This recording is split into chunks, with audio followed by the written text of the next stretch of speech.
Once your campaign is set, it's going to appear in the list of the campaigns right here.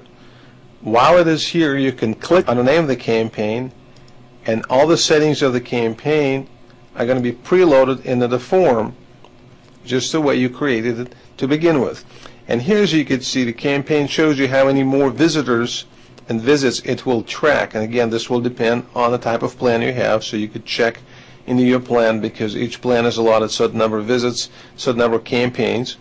Also here in red, it shows you direct mail campaign URL. This is a URL you're going to be using, you're going to provide to your direct mail printer, who is going to create the printing campaign for you. And this is going to be the link that has to be printed on the mail piece. And of course, at the end of this last slash, you will put first name dot last name of the recipient, or first name underscore last name of the recipient. This is how each link should be personalized. And then when printer prints them, they'll print http :/www readmymessage.com/200dinner/john.smith or bill.smith. I also wanted to mention that this is a fairly preliminary discussion about how to specify this link for your direct mail campaign. We have a more detailed video that talks about this at length that you need to study. Now, I just brought on our video tutorial page. A particular video that I have in mind is this one, how to set up domains and mail campaign links correctly. So be sure you study this one when it comes to selecting which link you're going to use on your direct mail campaign. Now back to the rest of the campaign settings. So you can edit the settings of the campaign. As long as you keep the name the same, if you don't update the name, then you can just change some of these parameters if you prefer, and you could save this campaign.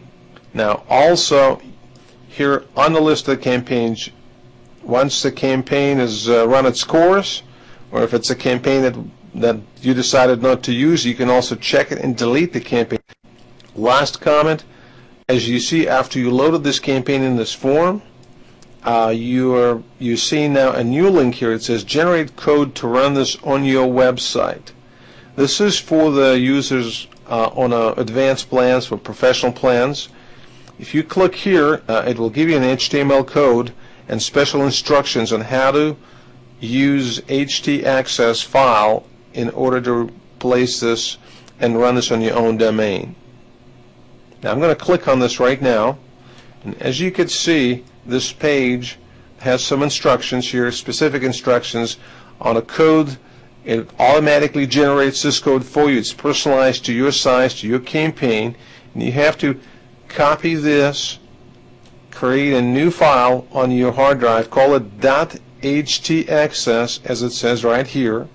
Then you have to give it to your webmaster. Your webmaster has to place it typically in a root directory of your domain if you're using this domain exclusively for tracking the results of this campaign. If you're not using a domain exclusively for running this direct mail campaign and tracking the results, then you need to create a folder on that domain. In this example, for example, here you could see that there is a folder created on the domain, assuming example.com is your personalized domain if you want to use that. And you create a specific folder. You can call it anything you like to that makes sense to the recipient of your direct mail piece.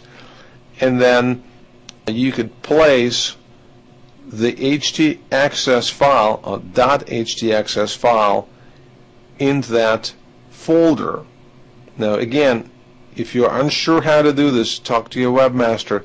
htaccess file has specific controls in it.